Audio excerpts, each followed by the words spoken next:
Pode começar?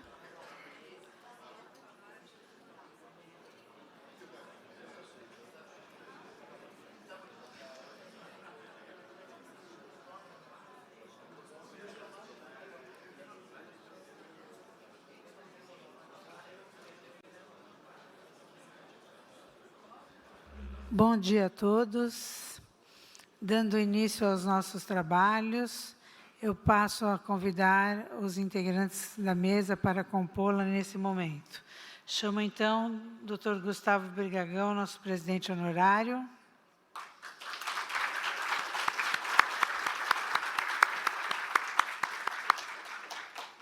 Doutora Annelise Lenze Ruas de Almeida.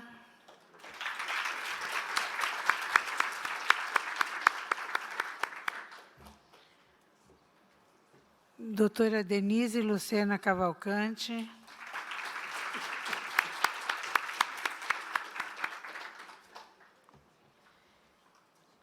Professor Luiz Eduardo Chueri.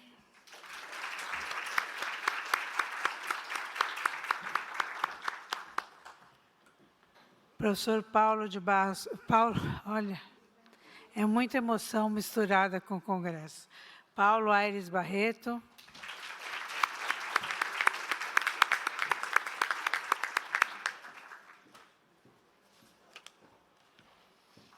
Professor Robson Maia Lins.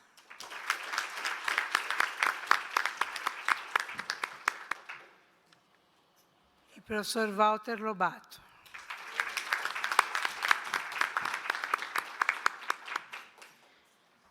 Agora convido a todos para, em pé, ouvirmos o hino nacional.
Depois eu já está tudo programado.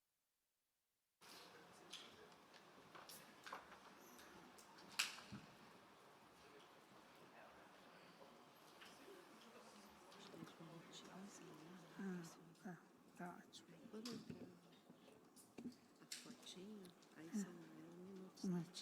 Tá bom.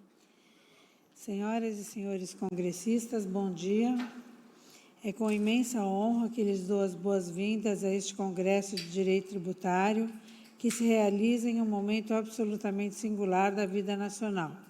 O direito tributário, como sabemos, não se limita à técnica de arrecadação.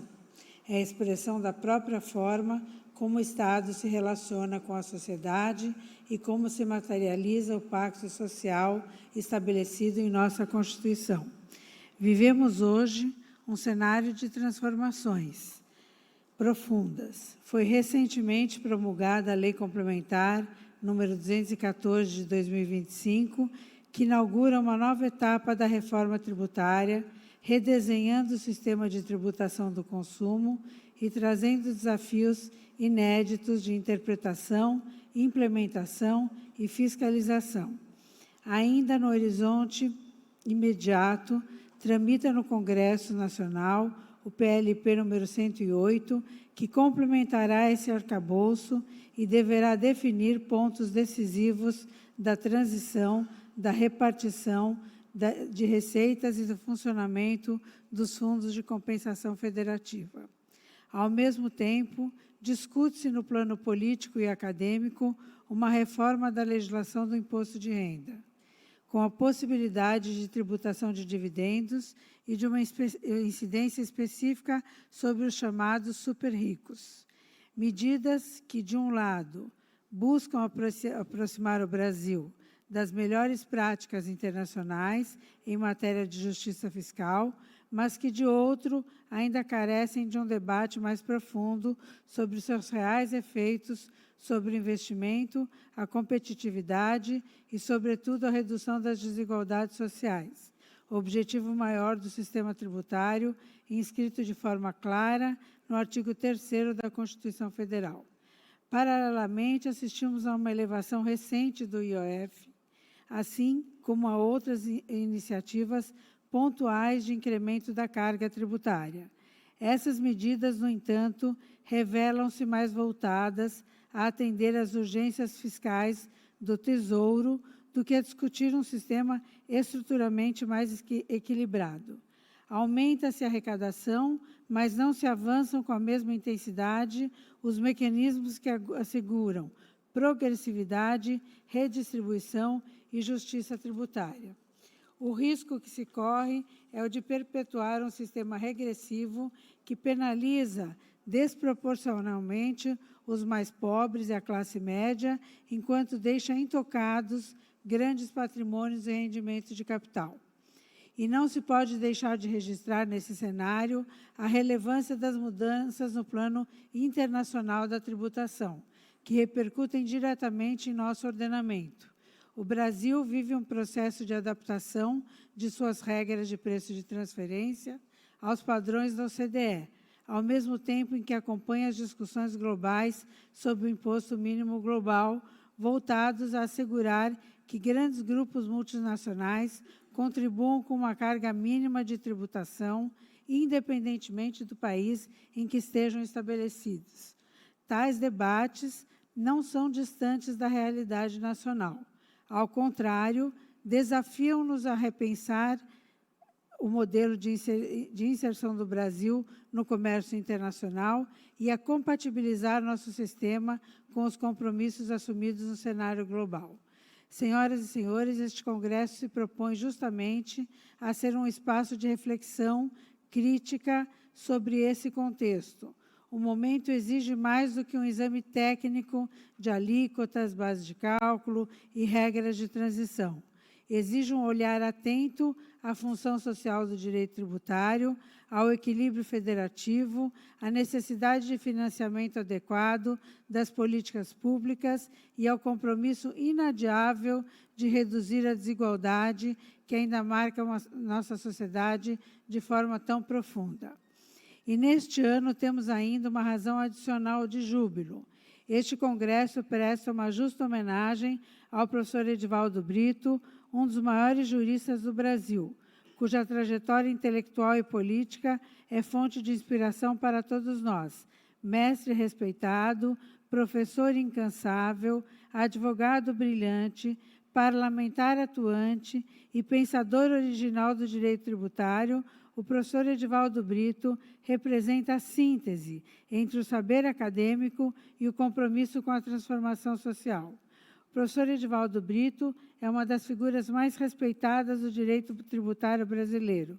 Professor titular da Universidade Federal da Bahia, formou gerações de juristas, com sua didática singular e com profundidade de sua produção intelectual, especialmente no campo do direito tributário e do direito financeiro.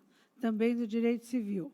Advogado militante e parecerista requisitado, destacou-se pela capacidade de aliar o rigor técnico à clareza de linguagem, tornando acessíveis temas de grande complexidade.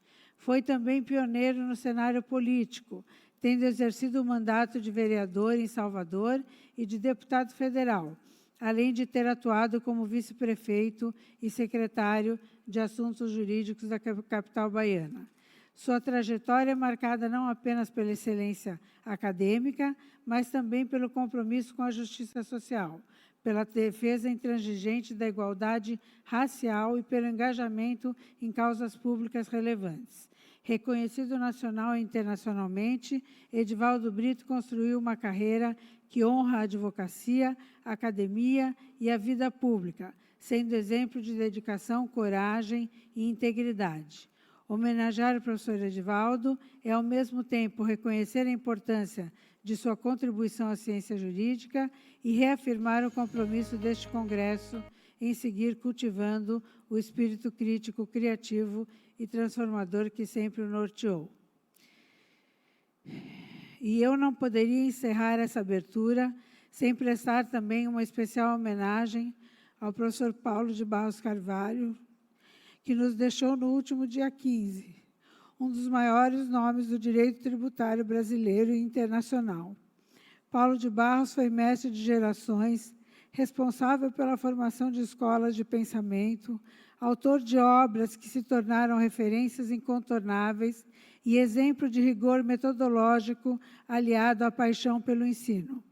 Professor da Universidade de São Paulo e da PUC de São Paulo, foi também fundador do Instituto Brasileiro de Estudos Tributários, o IBET, instituição criada em 1991 e que rapidamente se consolidou como um dos mais importantes centros de pesquisa e difusão do conhecimento em direito tributário no Brasil.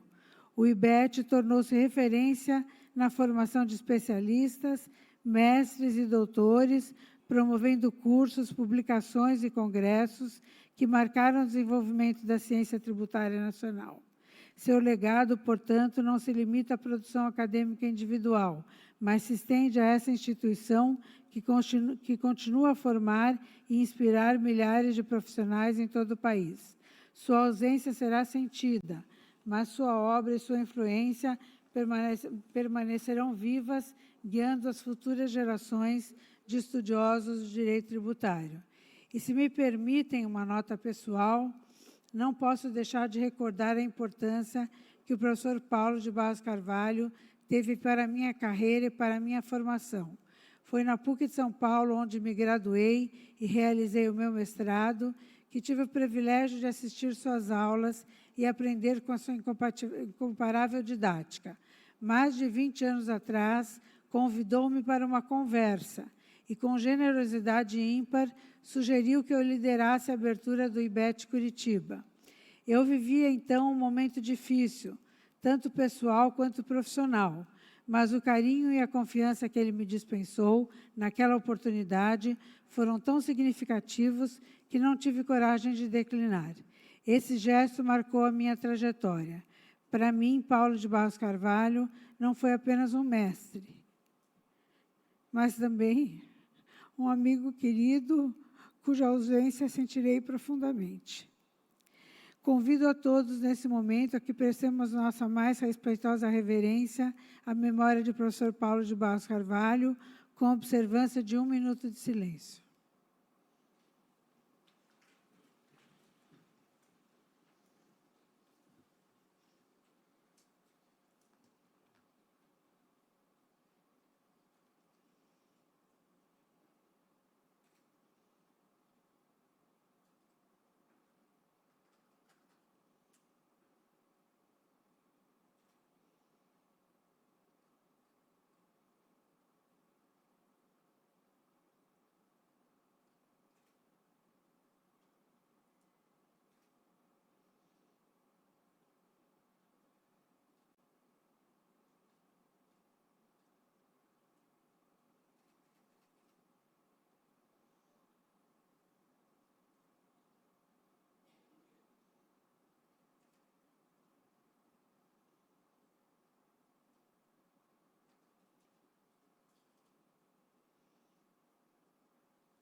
Muito obrigado. Tenhamos todos um excelente e profícuo congresso. Obrigada a todos.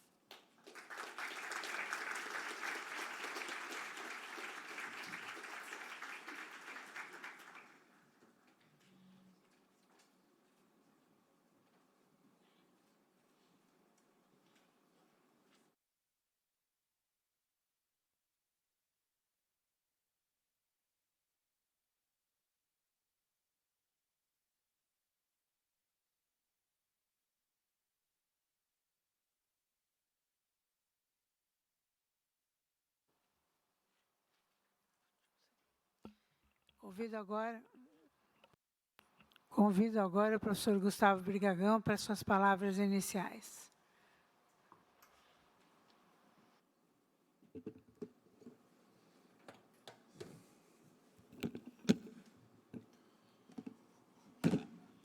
Eu não poderia começar a minha fala sem partir do final da fala da Betina. Serão horas, dias até, de minutos de homenagem a esse mestre que nós perdemos a semana passada. Fará muita falta. Bom, mas iniciando o nosso congresso, em primeiro lugar, eu queria agradecer enormemente àqueles que, sem ele, não estaríamos aqui, que é o grupo que nós, muito carinhosamente, chamamos de TOCA. Depois o André explica por quê. Não é? Então, em primeiro lugar, eu mencionaria nesse grupo a nossa presidente Betina, que tanto se empenhou para que esse congresso fosse o melhor possível. Em segundo lugar, eu vou citar minha mulher, porque senão eu apoio em casa. Minha mulher também ela se dedicou de uma forma absoluta a isso. Eu acompanhei o quanto de carinho ela trouxe para esse momento. Deixa eu botar o cronômetro aqui. Realmente ela foi muito dedicada a isso. Eu acompanhei efetivamente quanto detalhista ela foi. Está pegando essa mania de mim, né? Em segundo lugar, o André. Não só deste evento que nós estamos aqui, mas todos os demais, o André é absolutamente essencial. Ele abraça a causa, cuidou de cada um dos detalhes de uma forma... Quando eu tinha alguma dúvida, eu perguntava a Dani, porque ela estava mais perto, mas perguntava ao André para confirmar, e eu passava a ter certeza da resposta. Meu querido Bechara, que está junto conosco nessa toca, por muito tempo, é um intocado já há décadas, há anos. O meu queridíssimo Catão, cadê ele? Está ali. Ele vive mais fora do Brasil do que dentro, mas quando está aqui, ele ajuda muitíssimo. O Carlos Adolfo, que infelizmente, por questões de saúde, não pôde se juntar a nós, é uma grande injustiça da vida ele não estar presente aqui. E a minha queridíssima Monguilô, Ana Monguilô, sempre com aquela calma dela, ela acalma os ânimos todas as vezes que existe alguma forma de exasperação entre nós, que é muito incomum, mas, quando existe, ela é a pessoa que apazigua absolutamente tudo. Queria também agradecer a Andara e Natália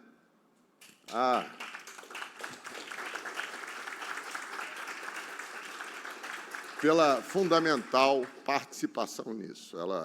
Elas conseguem, com uma excelência... Para vocês terem uma ideia, quando eu entrei na BDF, a Andara, sem entregar a idade, Andara, mas ela já estava lá há alguns poucos anos, mas estava lá antes de mim, junto com o Gilberto Julio Acanto.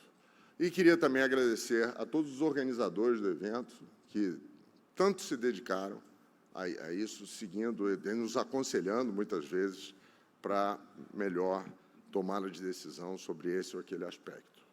Nós estamos na 8ª edição do Congresso da BDF, 8ª edição. Teve outros muito anteriores, mas quando nós começamos essa geração, nós começamos a contar, e nesta geração nós temos vários outros. Temos 8 edições. As anteriores nós não contamos. Se nós fôssemos contar, imagina, aquelas que foram feitas por o Chueire, que é mais velho, ele deve se lembrar, não é? Quando Rubens Gomes de Souza, Gilberto Julio Acanto, ele já estava ali palestrando, enfim, realmente são muito grandes. Nós fizemos 2 IFAs na BDF. O Congresso da IFA é o maior congresso de direito tributário do mundo. Nós reunimos aqui em 2017, o primeiro congresso foi em 1989, com Gilberto de Lua Canto presidindo o congresso, e depois nós organizamos o congresso de 2017, foram 2.000 pessoas vindas de todos os cantos do país. Nos deu um certo trabalho, né? Mas deu muito certo, foi um sucesso. Tivemos aí Latam recentemente, na presidência do Catão, que também foi um sucesso, foi quando nós descobrimos esse espaço aqui como espaço ideal para os nossos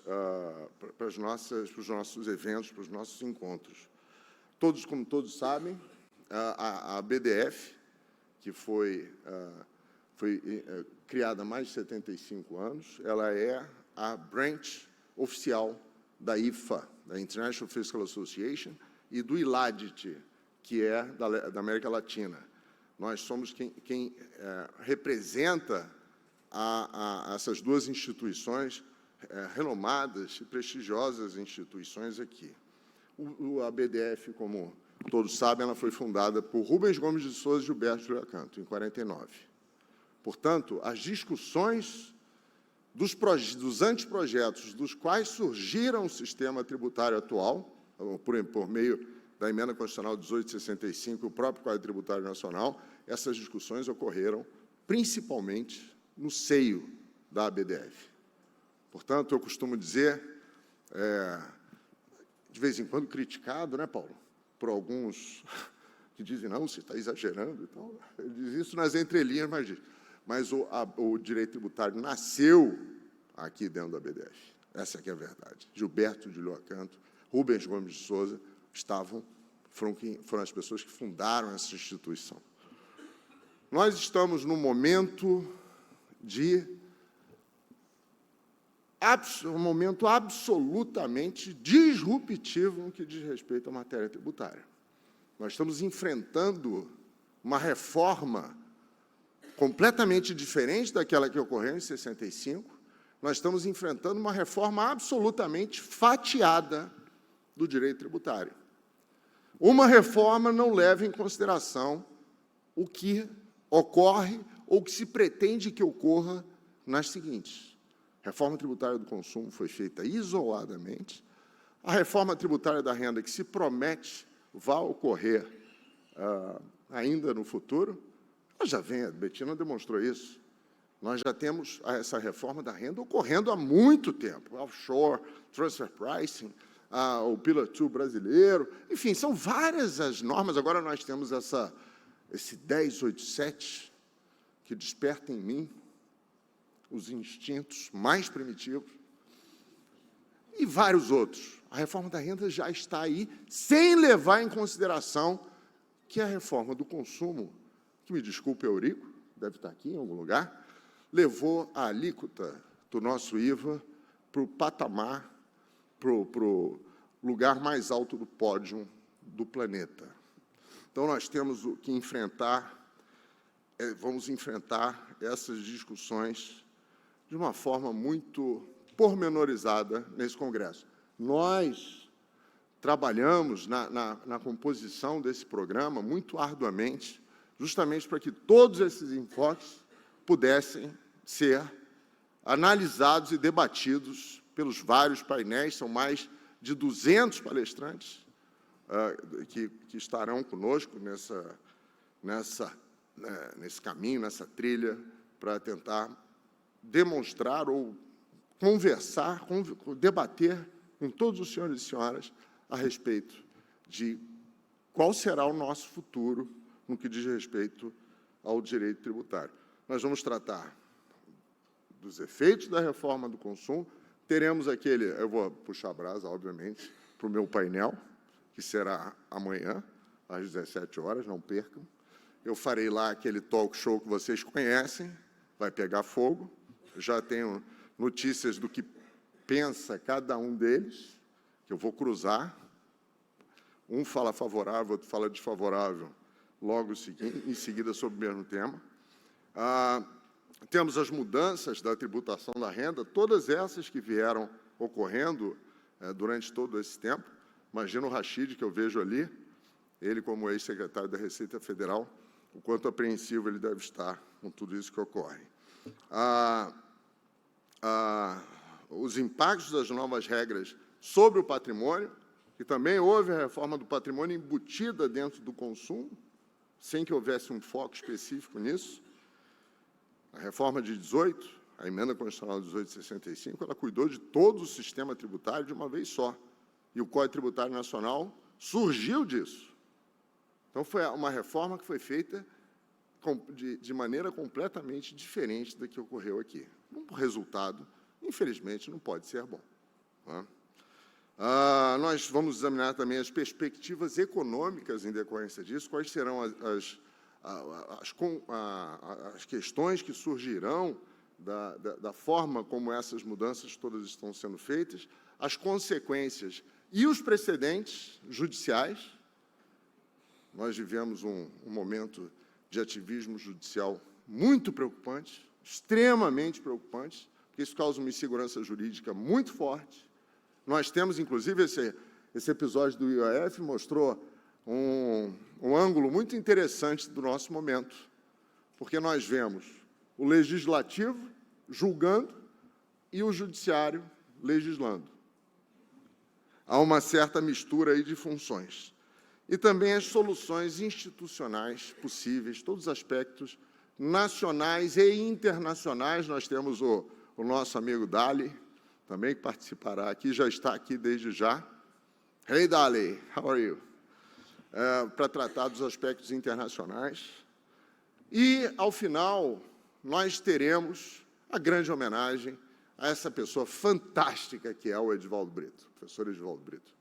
Ele tem várias facetas, e todas elas serão homenageadas. Ele tem a faceta de professor, que é como nós o conhecemos, de doutrinador, com vários livros escritos, com uma lógica absoluta, aquele jeito dele. A lógica dele, ela é transmitida a todos nós de um jeito muito peculiar, e que, justamente por ser peculiar, esses pensamentos nos são passados com uma didática muito boa. Ele é uma pessoa realmente, um professor dedicado, um doutrinador de marca maior, é da velha guarda. Ele conviveu com todos aqueles nossos mestres, entre eles o Paulo de Barros Carvalho, não é, Robson? Entre eles o Paulo de Barros Carvalho. Eu imagino, a primeira pessoa que eu pensei com o falecimento do nosso grande e querido professor Paulo de Barros Carvalho foi Edivaldo Brito. Até que eu mandei uma mensagem para ele. Eu sei o quanto isso bateu nele. Como bateu... tem uma foto minha dele chorando, ele olhou para mim, ele me vê em mim a pessoa de Gilberto Júlio Acanto. Começou a chorar. Para vocês sentirem o quanto para ele isso dói, essas perdas. E praticamente todos se foram. Nós temos Ives Gandra. Os demais se foram. Isso para ele não é fácil. Mas nós não temos só o doutrinador. Nós temos o político. Ele foi prefeito de Salvador, ele ocupou vários, prefeito e vice-prefeito, depois ele ocupou vários cargos no meio político. O filho dele quase se tornou presidente da Câmara dos Deputados, recentemente. Nós temos o Edivaldo cantor, não sei se todos sabem disso, o quanto ele canta bem com aquele vozeirão dele, que vocês veem aqui nas nossas apresentações. O Edivaldo Brito, acrobata, né, porque ele dá verdadeiras cambalhotas aqui no palco, apesar da idade que ninguém diz que tem. E nós temos o Edivaldo Brito, pessoa, que é uma pessoa fantástica, é uma pessoa maravilhosa. E nós temos a felicidade de tê-lo conosco. Isso vai ser celebrado no último dia do nosso congresso. Estejam presentes, prestem essa homenagem a esse ser humano de marca maior. Queria, finalmente, agradecer ao meu queridíssimo... Está vendo como é que ela é? Nós teremos uma festa no dia 28, que vai ser no último dia, aqui pertinho. Vocês haverá van que sairá daqui do hotel, vans, na verdade, que sairão daqui do hotel, Mas é do lado, vai demorar 3 minutos para chegar lá. E a presença de vocês vai ser muito bem-vinda. Posso agora? Falar com o meu queridíssimo Walter, meu amigo de fé, meu irmão camarada, sem querer plagiar qualquer cantor brasileiro, o mesmo amigo de fé, irmão camarada, meu queridíssimo Paulo Aires, que tão gentilmente me recebeu em Itu, na sua mansão, uma casa maravilhosa, espetacular. Minha queridíssima Denise, que também já me recebeu tantas vezes lá em Fortaleza, é uma craque em direito ambiental. Minha irmã, Betina, né, minha irmãzinha? Minha queridíssima Betina, que hoje em dia é presidente da nossa instituição, e está exercendo essa função com tanto esmero e dedicação. Parabéns, Betina. Minha queridíssima Annelise, que agora nós nos encontramos o tempo todo em eventos aí pelo país afora, não é, Annelise? A gente costuma dizer que a gente mora no avião e lava roupa para onde a gente está indo. Essa é a verdade. Meu queridíssimo, amado, o mais pontual que eu conheço, não só no direito tributário, como em qualquer parte do país, é o meu querido Chueri. Aliás, na última vez que porque o jantar na casa dele tem hora para chegar e tem hora para sair. Então, Dani e eu resolvemos, nós vamos ficar aqui até 1 hora depois de acabar. Ele ficou louco. Meu querido Robson Maia, que é uma figura fantástica, era e sempre foi o braço direito do nosso queridíssimo professor Paulo de Barros Carvalho. O Robson é uma pessoa gentilíssima, já participa das aberturas aqui do nosso congresso há muito tempo. Robson, eu olho para você e vejo Paulo de Barros Carvalho. Muito obrigado a todos e aproveitem o congresso. Obrigado.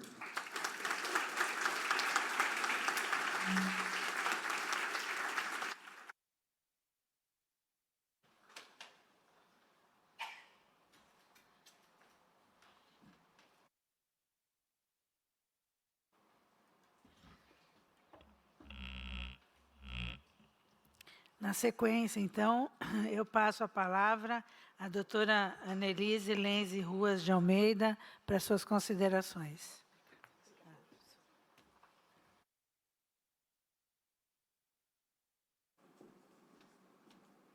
Bom dia a todas as pessoas presentes. É uma satisfação estar aqui representando a Procuradoria-Geral da Fazenda Nacional.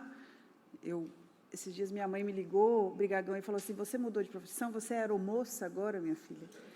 Mas eu não podia perder, mesmo com regulamentação do tarifaço, com tantas coisas acontecendo na Fazenda ao mesmo tempo, não podia perder esse que é um dos grandes eventos do direito tributário do país. E é uma satisfação estar aqui. Eu preciso agradecer, então, à professora Betina pelo convite, pela gentileza do convite. Quero saudar o professor Eduardo Chueri, meu colega de mesa, que adora a Fazenda Nacional. A gente estava, inclusive, batendo papo ali. Quem ganha mais nos tribunais? A gente não chegou muito numa conclusão. Agradecer ao Brigagão pelo convite, na pessoa dele, a ABDF. Saudar a minha querida amiga, colega da Procuradoria, a professora Denise Lucena. Saudar professor Walter Lobato, professor Paulo Aires, que sempre me recebem tão bem e me dão tantas oportunidades. E fazer uma homenagem especial ao professor Paulo de Barros Carvalho, professor de todos nós. Acho que não tem ninguém que tenha estudado direito tributário nesse país que não tenha passado pelo professor Paulo de Barros Carvalho, na pessoa do professor Robson Maia Lins, e dizer que da tamanha admiração e do privilégio que foi ter vivido na mesma época que o professor Paulo de Barros, e agora da sua imensa responsabilidade, professor Robson, de levar esse legado e honrar o legado de uma pessoa que foi muito maior do que o corpo físico dele, né? A gente vai viver muitas gerações ainda com isso. Eu queria saudar a audiência duas pessoas que eu admiro profundamente, meu colega Leonardo Alvim, meu amigo da Procuradoria-Geral da Fazenda Nacional, que me ensina tanto. Eu me lembro, em 2021, eu acho, eu mandei um WhatsApp para ele e falei, me explica aí esse negócio da reforma do consumo, o que é que está acontecendo? Ele me fez várias aulas pelo WhatsApp, assim, aulas rápidas sobre PEC 45, PEC 110, e foi ali que, então, todas as dúvidas que eu tenho, Léo, o que é prejuízo fiscal? Dá para limitar? Aí eu ligo para ele e ele me explica. Então, uma saudação especial ao meu amigo. E uma saudação mais do que especial ao Dr. Jorge Rachid, secretário da Receita Federal, com quem eu tive a honra e a oportunidade de trabalhar durante muitos anos. Nem sempre concordamos, Dr. Rachid, mas sempre em alto nível, sempre em grande estilo, e é uma honra reencontrá-lo aqui nesse evento. Já que eu falei da Receita, quero saudar a doutora Adriana Rego, que eu acho que está aqui também, está lá, que também subsecretária da Receita Federal, a pessoa que manda naquela Receita efetivamente. Não vou deixar o secretário ouvir, mas eu tenho certeza disso, porque as mulheres também estão dominando o mundo, e a gente continua se desentendendo, doutor Rachid. Continua sendo em alto nível, mas a gente, né, quem sabe um dia a gente chegue viva em paz. Não sei, Adriana, talvez, né? Quando eu estava preparando o que eu ia falar para esse evento, nessa fala, várias coisas passaram pela minha cabeça, né? Desde do WhatsApp que eu mandei para o Léo lá em 2021, perguntando para ele o que era a tal da reforma do consumo, até tudo que a gente tem falado, desde a tramitação, da parte do acompanhamento político, dentro do Ministério, com o ministro Fernando Haddad, com o secretário Bernard Api, das construções políticas no Congresso Nacional, dos tempos políticos, que muitas vezes não são os tempos do direito, não são os tempos da maturação, do amadurecimento de uma ideia para se transformar numa PEC, numa emenda constitucional e tudo mais. Mas aí queria começar dizendo para vocês, e juro que eu vou cumprir o tempo, vou ser bem breve, mas eu queria começar pensando numa história, numa experiência que eu vivi. Eu fiz mestrado há uns anos atrás, fora do país. E por que eu comecei isso? Agora, metade de agosto, fez 4 anos que Cabul, o Afeganistão, foi retomado pelos talibãs. E durante o meu mestrado, nós estávamos num grupo, várias pessoas, diversos países, vários advogados, mas eu era a única da tributação. E a gente estava estudando, então, a formação do Estado, a capacidade do Estado. E era o Afeganistão que a gente estava estudando naquele momento. Naquele momento, então, ainda os americanos estavam no Afeganistão e o Estado afegão estava tentando se reencontrar. E a perspectiva, e a pergunta era como é que você reconstrói um Estado do zero? Um Estado, né, que vem com quase 50 anos de guerras, de invasões, e que você não tem garantia básica. E a perspectiva da reconstrução era sempre do ponto de vista dos direitos humanos. Ok, a maioria das pessoas que estavam ali eram ativistas dessa área. E eu fiquei pensando, como é que um Estado realmente se reconstrói? Como é que um Estado realmente garante a meninas e mulheres a capacidade de ir para a escola? Um assunto que é tão comum e tão debatido na mídia internacional quando se fala do Afeganistão. Como é que um Estado garante efetivamente a igualdade ou a diminuição das desigualdades? Porque realmente iguais, absolutamente iguais, a gente já sabe que, né, o princípio da igualdade tem vários matizes. E na minha perspectiva, e obviamente quando a gente fala da nossa perspectiva, a gente é míope falando isso, essa possibilidade de construção do Estado, de redução de desigualdades, é por meio da tributação. A tributação é o maior propulsor de desenvolvimento econômico de um país. Não tenho nenhuma dúvida disso. Olhando para o Brasil, olhando para a minha realidade, olhando para essa experiência única que eu tive durante esse curso. E por que eu dei toda essa volta para falar da reforma do consumo? Eu concordo com o professor Brigagão que a reforma tem sido fatiada. E eu já ouvi isso muitas vezes como críticas à reforma. E a minha quando eu volto para casa e volto, vou pegar o avião daqui a pouco e volto sempre maturando aquilo que eu ouvi, amadurecendo, digerindo aquilo. Eu gosto muito da frase do ministro Haddad que falou, foi a reforma do possível, a reforma do politicamente possível, a reforma do Estado federado que nós entendemos enquanto nação. Isso tudo, a reforma já está aí, a reforma do consumo já está aí, ela vai sair do papel, como diz o professor Paulo Aires, a gente está construindo o aeroporto enquanto o avião vai pousar, mas a minha perspectiva, enquanto Fazenda Nacional, é que a reforma que tenha condição de catapultar o desenvolvimento econômico desse país. É a reforma que tem condição de realmente aplicar a tributação, deixar de ser uma tributação regressiva, que pesa no salário, na renda daquelas pessoas que recebem por salário, e isso na forma de consumir, tem a condição de repartir riquezas num país tão desigual, num país em que a gente tem mais de 27 milhões de pessoas que não têm acesso a saneamento básico. Pode não fazer nenhuma diferença, pode ser muito distante para quem não entende do assunto, mas é efetivamente a reforma que pode levar o país a um PIB maior, a mais produção de riqueza, a menos litígio, e aí diz tudo com o meu dia a dia, com o que a gente tem feito na PGFN. Como é que você reduz litígio? Sempre falo isso, o contencioso é um grande problema, sem dúvidas, num país em que a gente tem 75% do PIB em contencioso, seja na União, nos estados ou nos municípios. Não tem nenhuma economia do mundo que dê conta de segurar 75% do PIB em litígio. Mas, antes de olhar o litígio como um problema, eu gosto de olhar para as causas.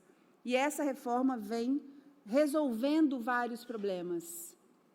Concordo e não desconheço as críticas que falam vamos passar por anos ainda de litígio.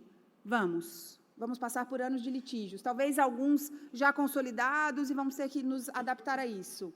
O que eu posso dizer para vocês, enquanto, neste momento, voz da Procuradoria-Geral da Fazenda Nacional, é que a gente tem feito um trabalho muito, muito sério e muito duro para que esses litígios sejam realmente minimizados, para que essa reforma seja realmente implementada da melhor forma possível, para que a regulamentação venha, e a regulamentação lá a cargo da Secretaria da Receita Federal e da Secretaria de Fazendas Estaduais, venha da melhor forma possível, com toda a segurança jurídica que a Advocacia Pública Federal possa dar, para que a gente realmente implemente uma reforma que faça desse país um país mais progressista do ponto de vista da tributação, e que, com isso, aumente a capacidade do Estado brasileiro em fazer frente às diversas demandas, independente da esfera ideológica e política de cada um de nós.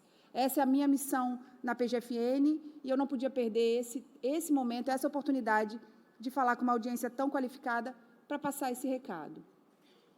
Tem um convite que eu gostaria de fazer para vocês, que não podia perder a oportunidade, no dia 2 de setembro, às 19 horas, no Salão Negro do Congresso Nacional, a gente está lançando, junto com a Procuradoria-Geral da Fazenda Nacional, Procuradoria-Gerais dos Estados, dos 27 estados, de mais de 150 municípios, o Conselho Nacional da Advocacia Pública Fiscal, para que, diante da reforma tributária, diante dessa nova lógica da tributação nacional, que mexe com as estruturas com que a gente aprendeu sobre federação, para que a gente possa garantir, então, tudo isso que eu falei, segurança jurídica, redução de litígios, interlocução com a sociedade, com os contribuintes, que a gente seja mais orientativo do que punitivo, em todas as nossas esferas. Faço esse convite para vocês, quem estiver em Brasília, vai ser um prazer ter vocês lá. Um excelente congresso a todos, que a gente tenha muita oportunidade de sair daqui melhor do que a gente chegou. Obrigada.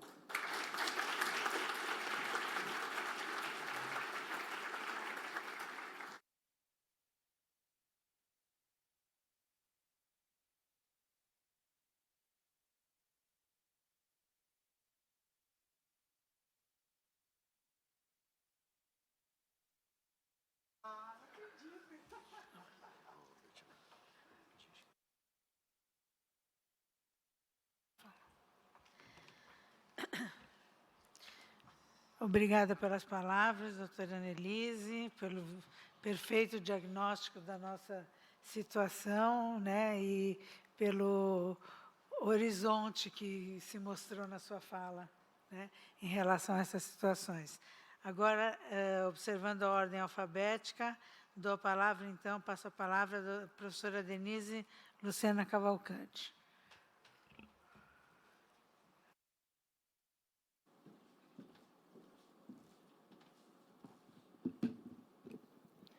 Bom dia a todos e a todas. Um prazer enorme voltar aqui nesse tão grandioso congresso da ABDF. E, antes de falar sobre o tema, sobre o nosso instituto, primeiro eu quero registrar aqui a simbologia desse momento, esse momento histórico.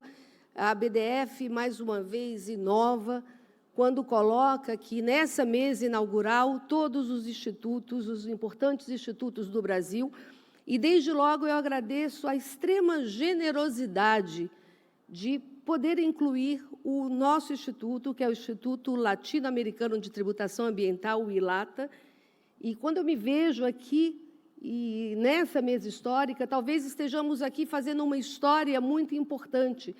Voltando o tempo da ABDF, professor Gustavo Brigagão mencionando aqui a origem da ABDF, a instituição mais antiga do país, e talvez, professor Brigagão, daqui a 79 anos estejamos, não vamos estar aqui, mas estejam falando do que estamos e do que fizemos, ou pelo menos do que tentamos fazer nessa difícil fase de reforma tributária. Mas a única certeza que eu tenho é que nós estamos fazendo a história. Se estamos fazendo melhor ou não, não sei, mas estamos tentando, e esse dia vai ficar registrado na nossa memória. E assim eu agora agradeço e gostaria de agradecer nominalmente essa mesa tão importante a todos os grandes institutos aqui, iniciando pelo IBET, o professor Robson, o IBET, o Instituto Brasileiro de Estudos Tributários, instituto que faz parte de todos nós, que representamos o construtivismo lógico-semântico, tenho um orgulho imenso de ter levado o IBET para Fortaleza em 2013, um orgulho imenso de ser, como meus colegas diziam, uma Paulette, ou seja, discípula do professor Paulo de Barros Carvalho, meu orientador no doutorado, e que eu reputo o tributarista mais generoso do país. O professor Paulo fez uma história gigante quando saiu do seu local e abriu espaço para o Brasil inteiro. E isso que ele fez é algo que merece sempre ser registrado, a sua generosidade acadêmica, que acho que é o maior legado que ele deixou e que nós temos que replicar. O Brasil é muito grande, o Brasil é muito além do Rio e de São Paulo, não obstante aqui esteja o centro do país, mas eu acho importante enfatizar isso para registrar, mais do que nunca, a união das nossas regiões. Então, isso merece os nossos aplausos, quando o professor Paulo foi além e sediou o IBET em todos os estados brasileiros. Professor Robson, tenho certeza que o senhor irá exercer essa direção tão brilhantemente quanto o professor Paulo de Barros Carvalho. Professor Choieri, à frente do IBDT, outro instituto importantíssimo no país, que tem feito eventos formidáveis, com toda a disseminação. Tive agora há pouco tempo, na USP, um evento com um forte teor acadêmico, e como é importante a presença e o trabalho que os senhores fazem. Somos gratos por todo o trabalho, pela parte de uma divulgação, o site é espetacular, a biblioteca, essa disposição também de deixar aberto para todos que queiram visitar. Doutora Annelise, uma honra imensa, olha, sou muito, muito grata de ter concluído os meus anos de procuradoria. Em 32 anos, tenho encerrado a minha carreira na Procuradoria da Fazenda Nacional sob a sua gestão, uma das gestões mais humanas que a Procuradoria já teve. E esse mérito é da senhora, por mais que queiramos falar que a instituição mudou muito, mas o mérito dessa humanidade, dessa disposição de estar presente na dificuldade que é estar, essa onipresença da doutora Annelise. E algo muito importante, a Procuradoria é muito além das palavras, ela tem ações para mostrar. A Procuradoria, nesses últimos anos, tem exercido um papel importantíssimo, e aqui eu destaco um só, a transação, e agora trabalhando com a arbitragem. Essa mesa é muito importante quando a ABDF também inova e coloca ali a Procuradoria-Geral da Fazenda Nacional. Ela é simbólica, porque aqui está comprovado o que pretende os pensantes, os que constroem ciência no país, uma união de pensamentos em prol da melhoria do sistema tributário nacional. Então, muito importante a presença da doutora Nelise, a BDF merece todos os aplausos por esse convite e a senhora por estar aqui presente, que poderia não estar. Em 32 anos de procuradoria, eu vivenciei muitos que foram convidados e não estavam presentes. Então, esse é um mérito e sou muito honrada de ter saído sobre a sua gestão. Doutora Betina, faltariam palavras para falar dessa presidente aqui da ABDF, que vem exercendo com primor, com uma leveza a presidência, e só posso agradecer pela sua generosidade, inclusive pelo convite de poder estar aqui representando o ILATA, Instituto Latino-Americano de Tributação Ambiental. Doutor Gustavo Brigagão é o presidente sempre da ABDF, mas representa a CESA, que também representa os advogados do Brasil, que é também nosso anfitrião, e aí aproveito para cumprimentar toda a ABDF que está aqui na diretoria, que ele já nomeou, e aí eu cumprimento todos a Dani, que é essa diretora, que vem dando uma leveza impressionante a esse evento. Professor Paulo Aires, o IDEP, pelo Instituto Geral da Taliba, tem um trabalho gigantesco também, e a importância do IDEP no Brasil. O professor Walter Lobato, a Bradetê, Minas Gerais, que também tem um papel importantíssimo, a Bradetê agora inova com seu congresso itinerante. E aí, o que mostra tudo isso? E eu, para que os senhores entendam a minha presença, fui convidada para falar, e aqui estão os institutos do Brasil, em nome do Instituto Latino-Americano de Tributação Ambiental. É o mais jovem dos institutos, do lado de todos esses grandes nomes aqui. O Instituto Latino-Americano de Tributação Ambiental, o ILATA, foi fundado por mim e pelo professor Paulo Caliendo, numa busca incessante de mostrar esse novo momento do direito tributário brasileiro. Há mais de 20 anos, éramos vozes solitárias na defesa da inclusão do critério ambiental no sistema tributário nacional. E hoje isso é uma realidade, é um princípio constitucional. O artigo 145, parágrafo 3º da Constituição, diz ali que a proteção ambiental é um princípio de todo o sistema tributário nacional. E isso é um desafio enorme para nós tributaristas, que vamos ter que fazer isso funcionar. Os desafios são imensos. Primeiro, que vamos ter que mudar para uma tributação entendendo uma extrafiscalidade com uma característica muito diferente. Já basta aí, vamos falar à tarde sobre o imposto seletivo, essa extrafiscalidade, esse critério material diferenciado na proteção do meio ambiente e proteção da saúde. Para isso funcionar, muito importante que tenhamos a transparência no sentido exato da palavra. Preocupante falar em extrafiscalidade se não temos transparência, se o consumidor brasileiro não entender o porquê que os tributos sobre cigarros, bebidas, extração de minerais, automóveis, por que essa tributação aumenta, isso vai ser mais um preço. O mercado, para entender isso, a sociedade, para entender isso, é preciso que façamos funcionar o princípio da transparência.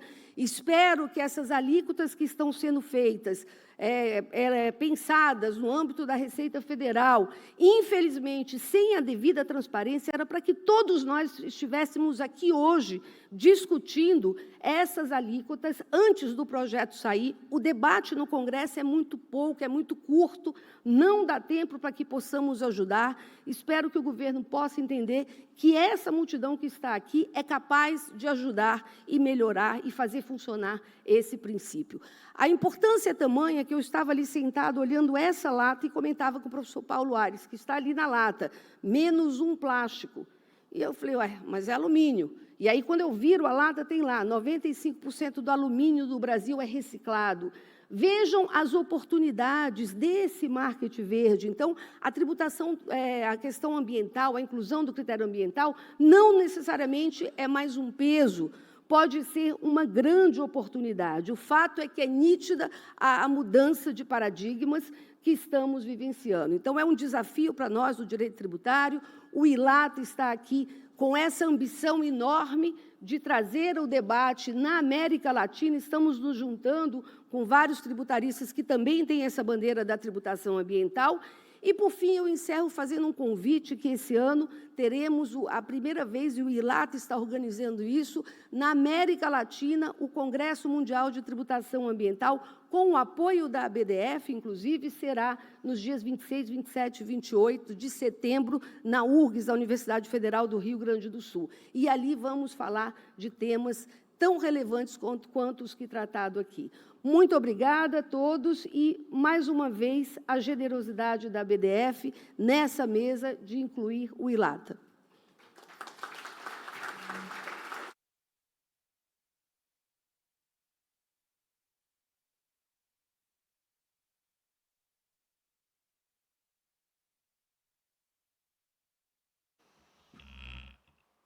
Então, muito obrigada, Denise, pelas suas palavras, esclarecimentos, enfim, essa visão também absolutamente atual das nossas questões. Passo a palavra, então, agora na sequência, ao professor Luiz Eduardo Chueri.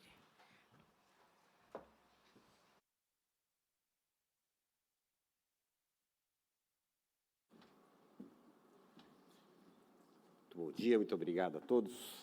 Professora Betina, prazer estar aqui na ABDF. Eu sinto até honrado porque venho aqui representando o IBDT.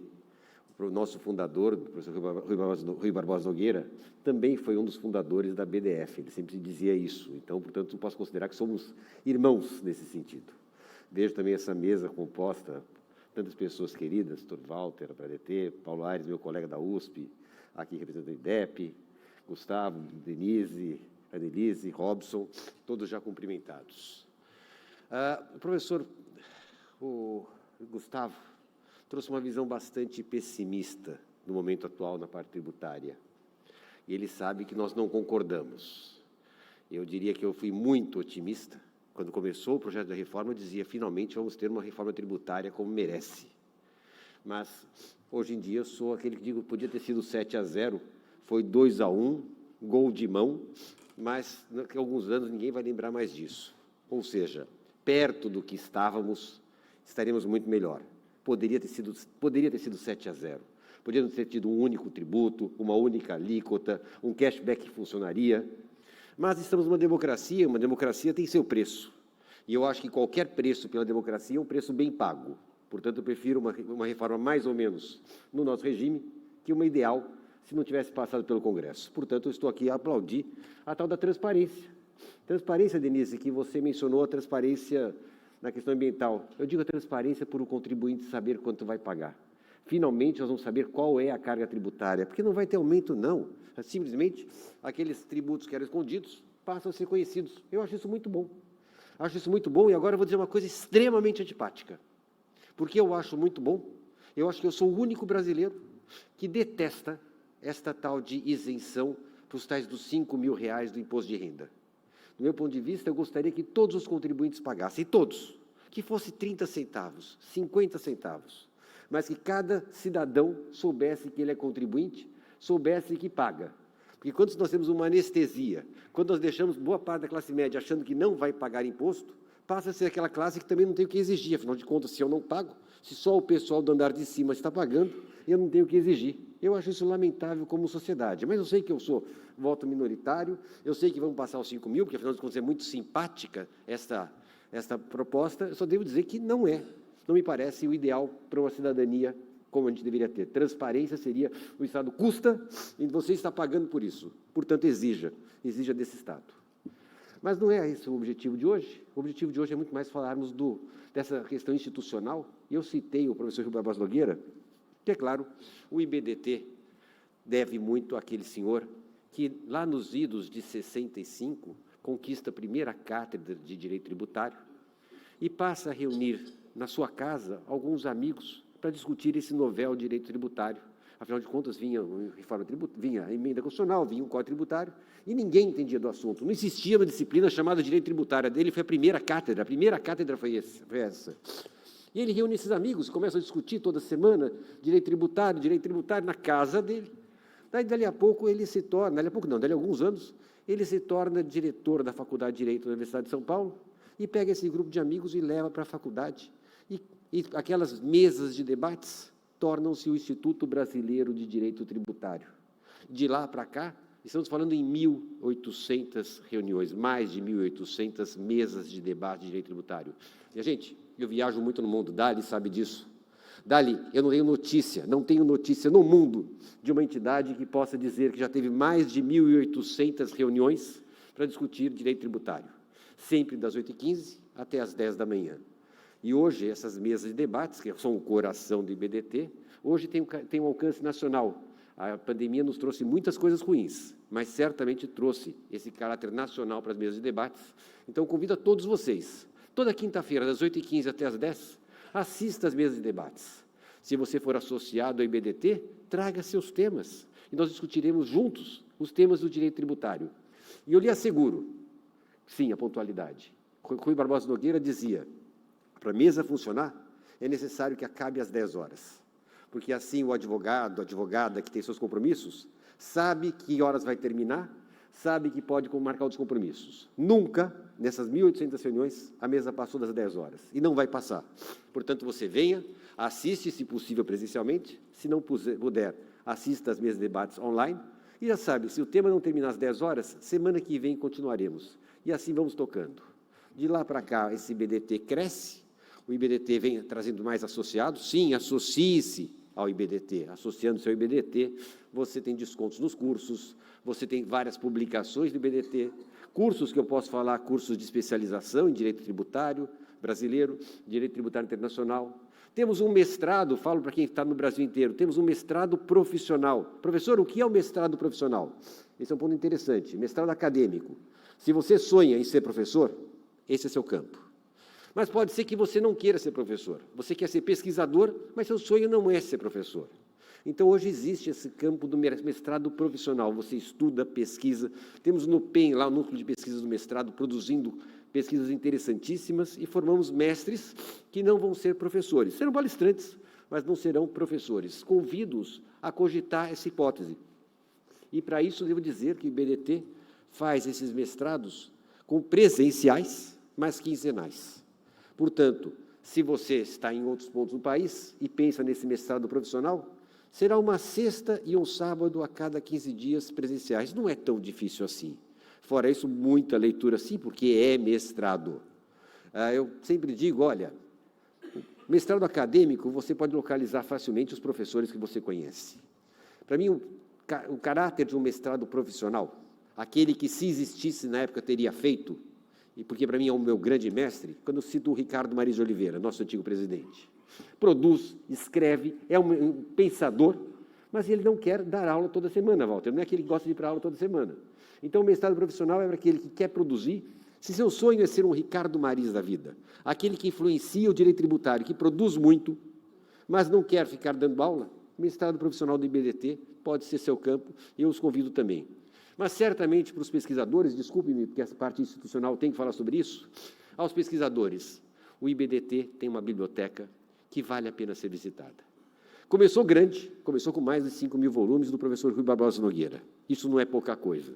De lá para cá foi crescendo, com aquisições próprias, de repente cresce, porque Brandão Machado, que foi fundador do IBDT, tinha a maior biblioteca de direito tributário comparado do país, era dele. Essa biblioteca dele está conosco. Alcide Jorge Costa falece e a família dá a biblioteca dele para nós. Gerd Rothmann falece, a biblioteca dele vem para nós. Alberto Xavier, também, por esforço, muito obrigado, esforço do Roberto Duque Estrada, a biblioteca do Alberto Xavier está conosco. E talvez a cereja no cima do bolo, pode haver alguma dúvida quem foi o maior tributarista num lugar ou no outro, mas do mundo eu diria que ninguém tem dúvida que o maior tributarista em direito tributário internacional chamava-se Klaus Vogel. Eu tive a honra de ser orientado por Klaus Vogel. A biblioteca pessoal de Klaus Vogel está no IBDT. Isso dá uma ideia da dimensão, ou seja, não dá para você me dizer que você não consegue fazer uma pesquisa de qualidade no IBDT. Você tem que fazer seu mestrado, seu doutorado, seu artigo sério, vá ao IBDT, maravilhe-se, mas não faça uma visita curta não, porque é impossível.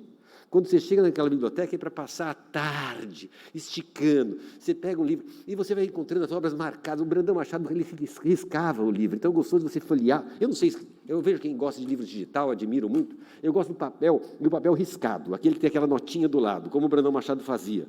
Está tudo lá à sua disposição, essa nossa grande biblioteca. E, é claro, os nossos congressos, a gente tem feito anualmente, um congresso de direito tributário brasileiro, um ano, outro ano de direito tributário internacional. Este ano, Denise está mencionando, Betina, vários aqui já estiveram no nosso congresso deste ano, foi direito tributário brasileiro. O ano que vem já anuncio, será de 9 a 11 de setembro, o nosso congresso de direito tributário internacional. Não é um congresso internacional de direito tributário, é congresso dedicado 100% ao direito tributário internacional. Anote na sua agenda, 9 a 11 de setembro. Isso posto, e agradecendo o convite para falar em nome do IBDT, essa honra que agora cabe a mim, eu encerro por aqui. Muito obrigado, espero vê-los mais vezes. Audiência, preciso quebrar o protocolo, chamar o Gustavo novamente ao púlpito para falar da BDF, né? Nosso congresso da BDF, com essa alegria. Não sei o que eu vou fazer com o professor Chueire, que quer fazer um takeover aqui. Vamos lá, Gustavo. Gostaria de uma resposta institucional.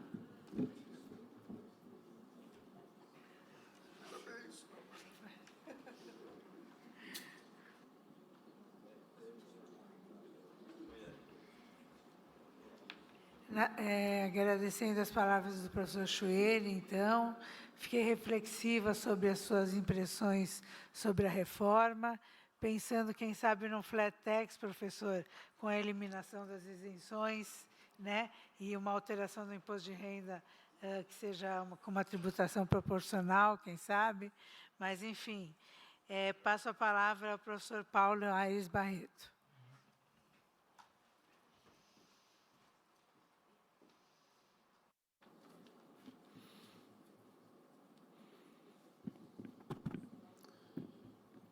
Muito bom dia a todas e todos. É uma grande honra estar aqui mais uma vez num evento da BDF.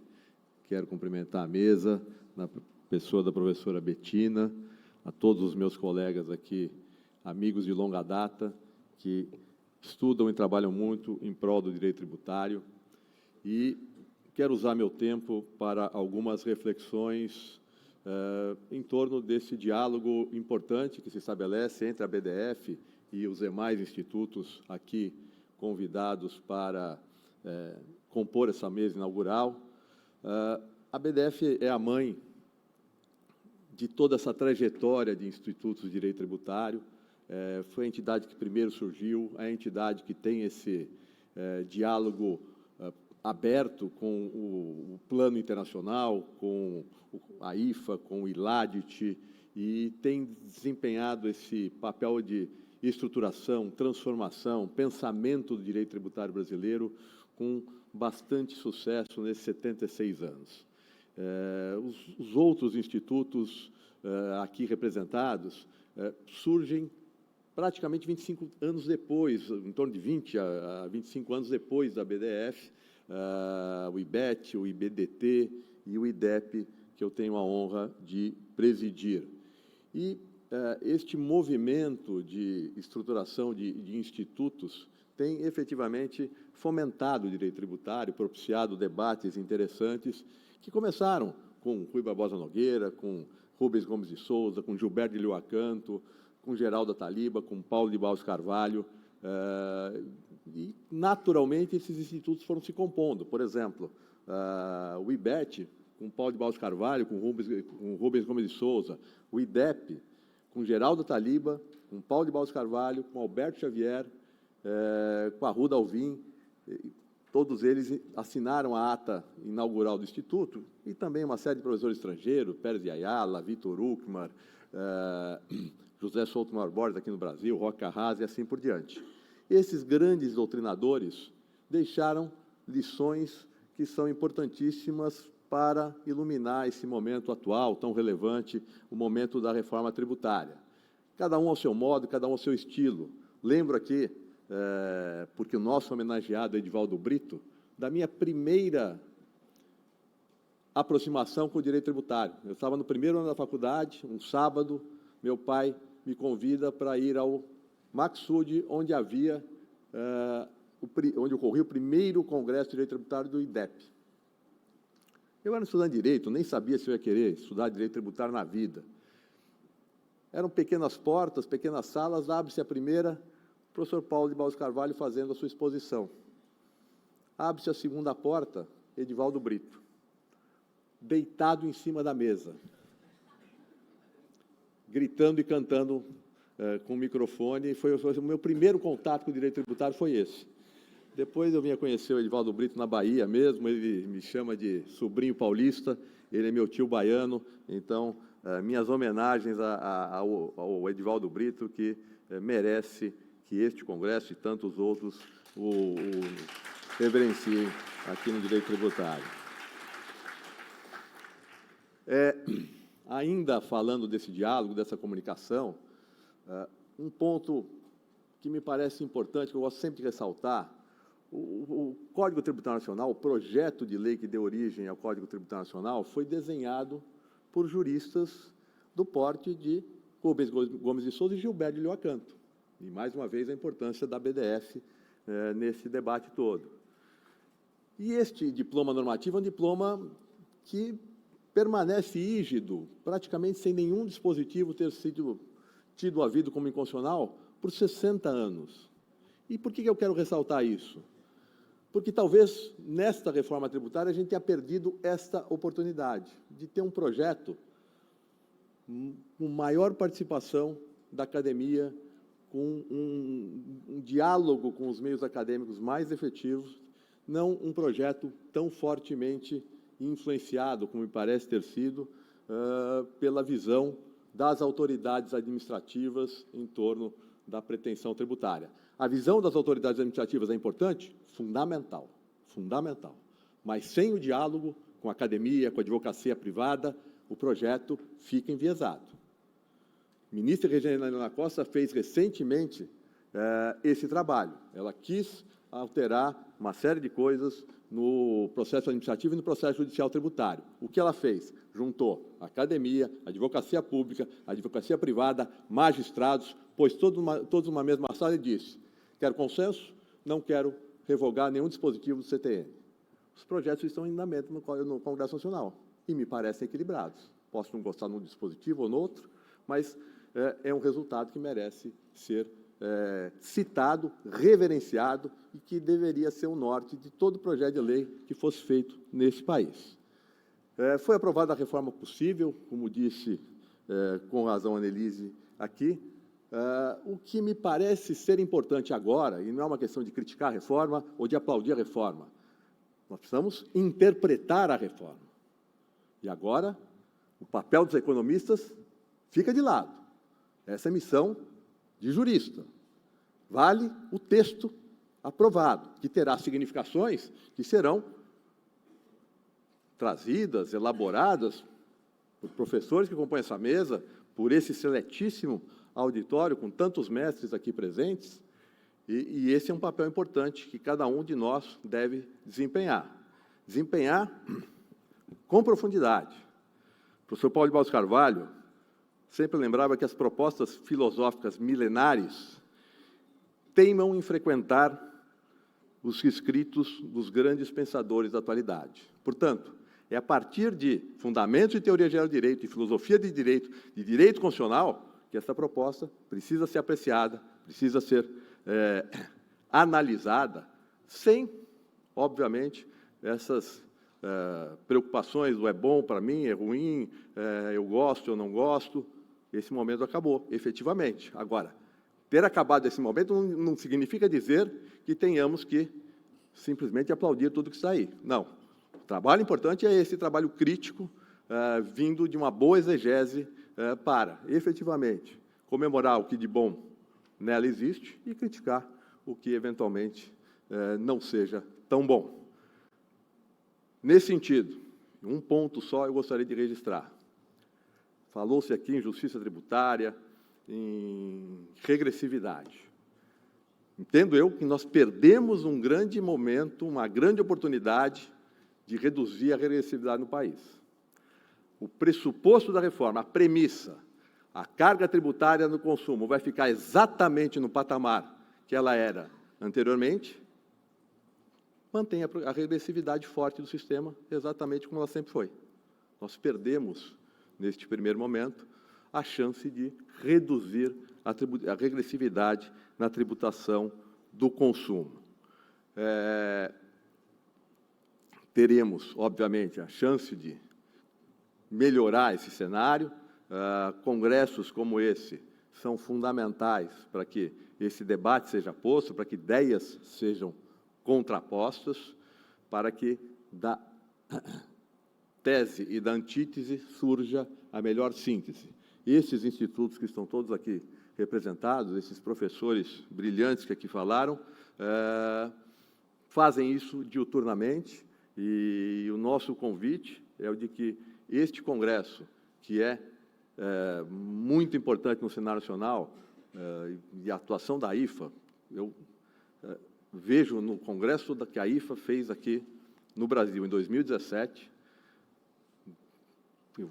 desde 81 eu frequento congresso. Na minha visão, aquele é o maior evento de direito tributário que eu já presenciei no mundo. E eu tenho realmente orgulho de ser brasileiro e ter orgulho de ver a BDF tendo feito um trabalho dessa magnitude. E assim que nós queremos que a coisa siga, que a coisa seja, vamos nos manter aqui como estudantes. Eu lembro também, para encerrar, quando fui discutir minha dissertação de mestrado com o professor Paulo, e eu cheguei lá de calça jeans e camiseta. E disse, professor, eu estou com a roupa de estudante hoje. E ele disse para mim, Paulo, estudante somos todos nós, todos os dias. Sejamos estudantes.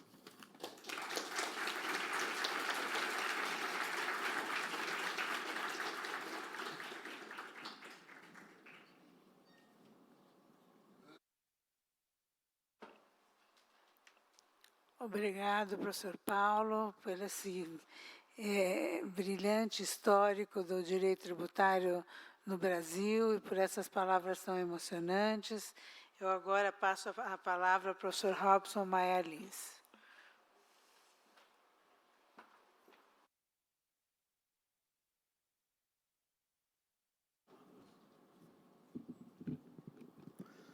Bom dia a todas e a todos. Professora Betina, eu te cumprimento e, ao cumprimentá-la, cumprimento a mesa, mas cumprimento nominalmente o professor Choeira, a professora Annelise, o professor Brigagão, a Denise, o nosso Paulo Aires e o nosso Walter Lobato. Cumprimento a plateia, peço licença na pessoa da Daniele Brigagão, que eu sei que quem organiza fortemente, que sofre e que, no final deste congresso, merece um brinde de todos que compuserem a última mesa. Eu estou aqui ainda na condição, oscilando entre choros, alegrias, vividas pelo professor Paulo de Barros Carvalho. Foram 27 anos em que nos falávamos 2, 3, 4 vezes por dia, independentemente de onde estivéssemos, né? Sempre para falar 5 minutos de algum processo específico, ou de uma causa específica, e 20 ou 30 minutos de amenidades, de coisas relacionadas ao ser humano. Sempre ao final do ano, o professor Paulo e eu íamos a Nossa Senhora do Carmo, na Avenida Martiniano de Carvalho, e ele não revelava a confissão dele, nem eu revelava a minha para ele. Mas nós revelamos um pedido ao outro, que era não falar mal de ninguém no ano seguinte. Era essa o nosso pedido, e ele sempre dizia isso para mim. Em 2015, eu também passei a fazer esse pedido, porque nas brigas do dia a dia, seja acadêmicas, seja na advocacia, de vez em quando a gente solta uma faísca que, às vezes, a gente pode ferir um colega, pode ferir, e isso fica para a vida toda. Eu estou dizendo isso porque esse ato de união que foi proposto pela BDF, de estar todas as instituições, e eu peço emprestado esse modelo para, no Congresso do IBET, e eu sei que o professor Paulo gostaria disso, de abrir um espaço para todos levarem a história, produzir um material, abrir um local para que todos os institutos também possam fazer sua apresentação. O Chueire leva todo o histórico da biblioteca, todo o histórico da fundação, e a gente faz isso também nos congressos. A gente precisa se unir neste momento. E eu vejo que Rubens Gomes de Souza, por exemplo, participou da fundação de vários institutos. O IBET foi fundado em 1971 por ele, por Antônio Roberto Sampaio Dória e por Fábio Fanucchi. Em 77, os três já tinham falecido, o professor Paulo de Barros assume a presidência e ficou até a semana passada, quando eu me tornei presidente. Não sei ser presidente, eu sei ser vice-presidente, eu sei servir, eu sei complementar o professor Paulo, eu não sei fazer a obra dele, não quero fazer a obra dele ele fez. Cabe a mim, como guia, juntar as pessoas e dar seguimento na obra que ele propôs. E, diferentemente do IBDT, a gente já tem um mestrado, voltado para a academia, para o professor. Às vezes a gente até não tem dúvida na vida. Eu nunca quis ser professor, mas eu fiz o mestrado acadêmico. Dentro do mestrado acadêmico, substituindo os professores na Pontifícia Universidade Católica de São Paulo e no IBET, foi que eu me descobri professor. Eu não tinha essa vocação, nem nunca quis ser. Eu quis ser sempre advogado. Mas foi nesse ambiente de mestrado que eu descobri, e isso o professor Paulo permitia e continuará permitindo a todos aqueles que, ao IBET ou à PUC São Paulo, acorram para o mestrado, para as especializações que nós temos em 32 lugares do Brasil. No finalzinho, o professor Paulo, na véspera do Dia dos Pais, quando eu fiz a última visita, nós conversamos muito. Ele tinha uma melhora, estava sem a máscara de oxigênio, e isso permitiu que nós comprássemos 20 vacas, lores pretos, ele gosta muito, eu também. Permitiu que conversássemos sobre amenidades, já naquele finalzinho. E uma delas que ele me pediu, me tocou profundamente, que é a atividade que ele pratica, e nós vamos dar seguimento, que é o grupo de estudos. 40 anos de grupo de estudos, as leituras de 3 horas, de meio-dia às 3 da tarde, nas terças-feiras.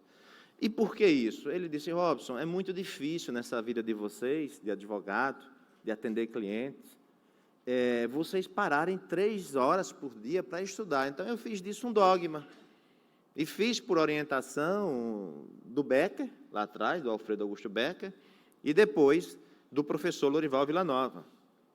Vocês não param, eu vejo vocês correndo aqui, vocês não têm a menor concentração, vocês não têm a capacidade. Eu duvido até que você faça tese de doutorado, porque você não para 3 horas para estudar. E essa foi o puxão de orelha para mim, que me fez hoje tentar desligar pelo menos 2 vezes por semana e estudar 3 horas temas de teoria geral do direito, de filosofia, de política, de economia. Estou estudando agora neutralidade, efetivamente, desligando o celular.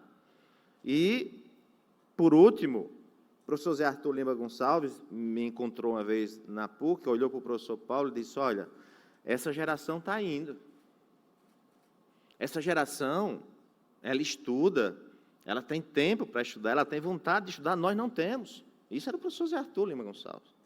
Então, com essa homenagem que se presta a Edivaldo Brito, que se presta às pessoas que estão se aproximando do fim, pelo menos do fim físico aqui na Terra. A gente tem que aproveitar o máximo possível. Temos que aproveitar, como eu sabia que estava aproveitando, o professor Paulo de Barros Carvalho, até no último momento do hospital, quando ele já estava dando sinais de que não estava mais aqui, não estaria mais aqui brevemente. Deixou vários recados, mas só fez este pedido: não falar mal de ninguém e manter o grupo de estudos. Ele era essencialmente um professor. O professor Paulo detestava. Ontem eu conversava com o ministro Mauro Campbell por telefone, e ele disse: Robson, a última vez que eu encontrei o professor Paulo, ele foi cumprir um despacho, porque havia uma inexigibilidade de licitação, e ele tinha que ir, foi o ano passado. E ele, com muita dificuldade, andando no tribunal, e quando ele chegou ao gabinete, a assessoria toda parou para tirar foto com ele. Eu fiquei olhando assim, eu não conhecia o professor Paulo de Barros Carvalho, eu fiquei olhando a devoção dos meus assessores a ele, e fiquei absolutamente encantado com a figura. Conhecia de livros, não conhecia pessoalmente. E esse ano o Mauro Campbell se comprometeu a vir para o encerramento do IBET exatamente para contar como é que foi a experiência única de conversar com o nosso professor Paulo de Barros Carvalho.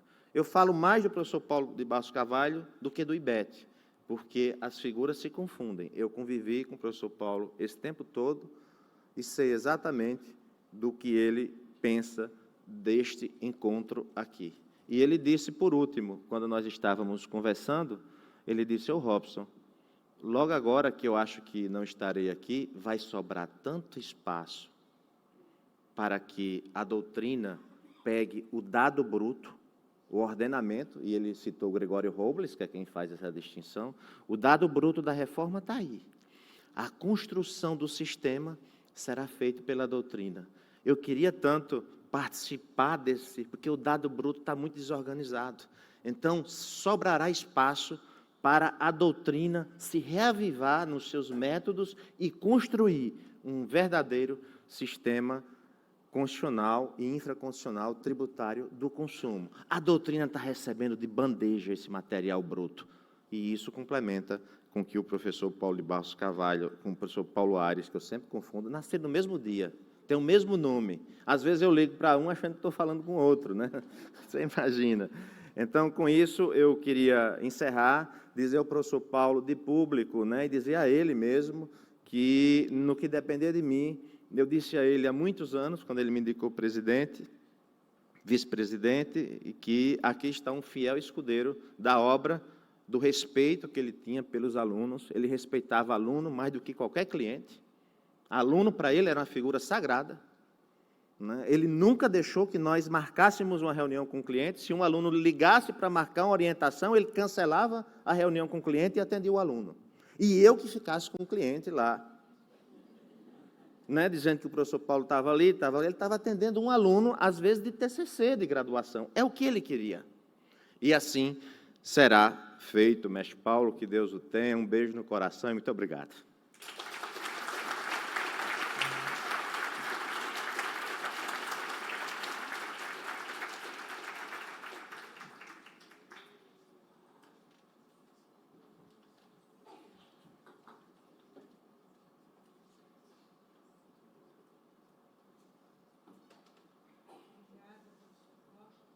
Está funcionando.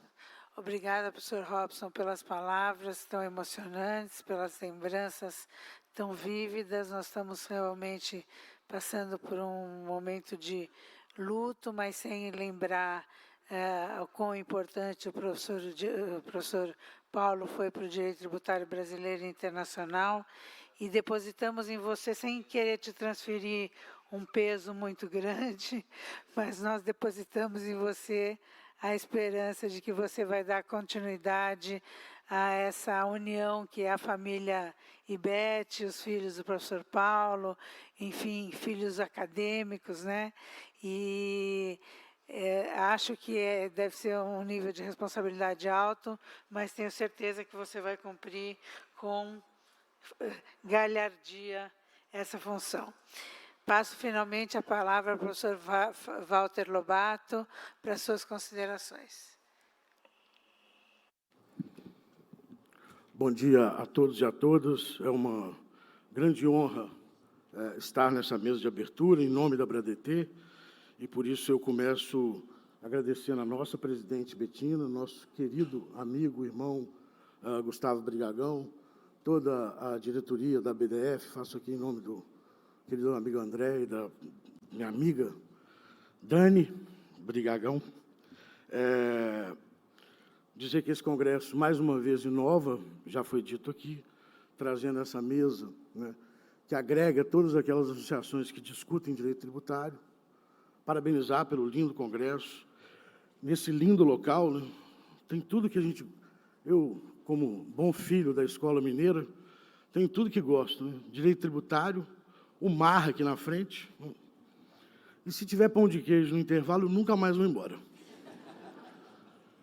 Bom, eu vou ser bastante breve, até pela emoção. Quero também parabenizar a homenagem que está sendo feito ao professor Edivaldo Brito, essas facetas que o Gustavo muito bem lembrou aqui, nos animam a continuar a discutir o nosso direito tributário. O professor Edivaldo sempre foi, além de professor, um combativo defensor dos direitos fundamentais do contribuinte e, portanto, mais do que nunca, nós precisamos dele entre nós e nas suas lições. E aproveito, obviamente, para homenagear o nosso professor Paulo de Barros, né? Por tudo aquilo que já foi dito aqui, a frase que eu sempre escuto quando se fala do professor Paulo de Barros é: o professor Paulo, ou o mestre Paulo, mudou minha vida. Então, acho que nós temos que ser gratos, né? Acho que a palavra é gratidão pela linda jornada que ele teve entre nós, não só nas lições de direito, mas porque pôde mudar a vida de tantas pessoas. Essa programação também da BDF me encanta muito, porque ela demonstra o desafio, né, que nós estamos vivendo, o desafio de discutir o direito tributário do passado, que hoje está nos tribunais, 10, 15, 20 anos depois, para se decidirem algumas teses, né? Tribunais esses que cada vez contam menos com a participação dos advogados e das advogadas. Nós contamos com o desafio de discutir o direito tributário da atualidade, as mudanças que têm surpreendido no dia a dia, tal qual o Gustavo aqui falou do IOF, e o desafio do direito tributário do futuro, né? Porque as reformas aí estão e começam a ser implementadas efetivamente a partir do próximo ano. Eu me alinho muito, não só pela amizade, pela irmandade que nós temos, mas com as ideias do professor Gustavo Brigagão, de que eu temo muito pelo nosso futuro. Mas eu quero chamar a atenção aqui, no tempo que eu tenho, de um ponto que me parece muito relevante, que é a questão da proximidade ou do consentimento do contribuinte na relação tributária. O que nós temos visto ao longo dos tempos é um distanciamento do contribuinte dessa participação nas discussões tributárias, efetivamente. E é muito mais do que nas discussões tributárias, porque nós temos a legitimação do tributo se dá, basicamente, essa é uma discussão que tem muito na escola francesa, em 3 momentos. A legitimidade política, ou seja, quando o Congresso Nacional tem que aprovar uma lei para que se possa cobrar um tributo. A legitimidade gerencial, ou seja, o convencimento da sociedade de que aquele recurso irá para boas políticas públicas. E a legitimidade do consentimento. Como o mundo se tornou muito complexo, os atores em torno da relação tributária não são mais só legislador e receptor da legislação, passou-se a ser necessário também a você ter uma espécie de participação do contribuinte na elaboração das leis. E somente essa participação é que faria com que o contribuinte pudesse tornar legítima aquela cobrança, uma vez que o dever fundamental permanece só na moralidade. É impossível o dever fundamental dentro do sistema do direito. Dito isso, muitos no mundo inteiro estudam quais são as formas de participar, que o contribuinte possa participar efetivamente do lançamento do tributo. Na boca secou. Muito obrigado. E nós encontramos vários exemplos. Nós encontramos exemplos, por exemplo, na recém-criada Sejam, nosso querido Leonardo Alvim está aqui. Nós encontramos exemplos, por exemplo, na composição paritária dos tribunais administrativos, mas também nós encontramos exemplos ruins. Esse distanciamento agora na reforma tributária, ao que parece que vai acontecer com o split payment do contribuinte, se quer saber ou ter o direito de dizer se ele tem aquele crédito ou não tem, qual é o montante devido, qual não é, isso é um afastamento do contribuinte da relação jurídica. O PLP que lá está correndo sobre o processo administrativo aponta para um caminho muito ruim. O órgão que será responsável pela harmonização que nós sequer sabemos o que é, todos aqui sabem, não haverá composição paritária. A CARF decide de uma forma, comitê gestor decide de outra forma, e esse órgão de harmonização decidirá de uma terceira maneira ou escolherá entre 1 e 2. As pessoas que compõem esse órgão, representando a União e representando estados e municípios, terão a independência da escolha ou estarão subordinados ao entendimento interno prévio da administração fazendária? Eu digo isso do ponto de vista legal, nem é do ponto de vista subjetivo. E a ausência de paridade faz com que nós tenhamos um efetivo retrocesso.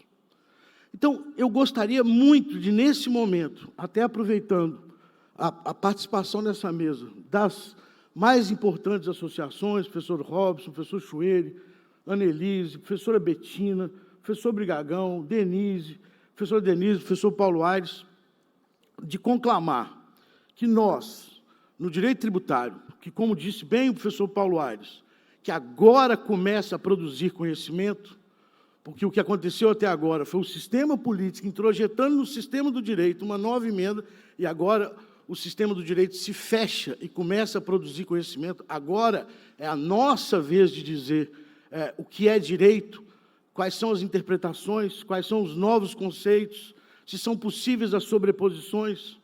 Nesse momento, eu gostaria de conclamar a todos vocês para que, em palcos tão maravilhosos como esse, montado pela nossa histórica BDF, né, sem dúvida nenhuma, o Gustavo gosta de dizer que ele é a irmã rica da ABRADT, mas, na verdade, é a mãe, né, é de onde nascem todas as discussões.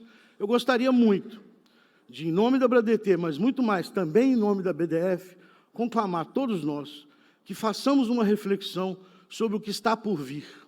Porque se tem algo que nós não podemos abrir mão numa democracia, numa legitimação de tributo, e especialmente numa relação jurídica, porque ela é jurídica, nós precisamos de impedir qualquer retrocesso em torno dos direitos fundamentais do contribuinte. Se nós formos olhar a discussão sobre relação de consumo, lá estarão os limites contra o abuso de poder. Se nós olharmos a relação trabalhista, lá eles estão construindo os limites ou a caixa de ferramenta para lidar contra o poder. Nós precisamos, no direito tributário, sobre os ombros desses grandes mestres que nos trouxeram até aqui, professor Edivaldo, professor Paulo de Barros, professor Sacha, professor Ulloa Canto, tantos outros, sobre esses ombros, enxergarmos o futuro e preservarmos aquilo que foi construído até hoje. Não é possível se achar que vai criar um mundo novo, um mundo sem nenhum paradigma, sem nenhuma caixa de ferramenta contra o poder, e que isso não venha através de abuso. Não tenham dúvidas nenhuma que, se nós não mantivermos esses direitos fundamentais em pé, se nós não tivermos a briga, com toda alusão ao Brigagão, a briga que os tributaristas sempre lutaram nesse país, nós não conseguiremos manter o que foi conquistado até hoje. Ninguém é contra a mudança para melhorar, mas eu sou contra, e todos nós seremos, a mudança que traga retrocesso. Portanto, eu quero mais uma vez agradecer aos queridos amigos a honra de compor essa mesa, em nome da ABRADT e em meu nome, dizer que eu estou muito, muito feliz de estar aqui, e, mais uma vez, a minha palavra de gratidão. Gratidão a esses mestres que nos trouxeram aqui, e mais do que ensinar direito tributário, eles nos propuseram criar esse ciclo de amizade, ou seja, sem eles eu não conheceria tantos grandes amigos que estão na mesa e que estão na plateia. Muito obrigado a todos e tenhamos um ótimo congresso.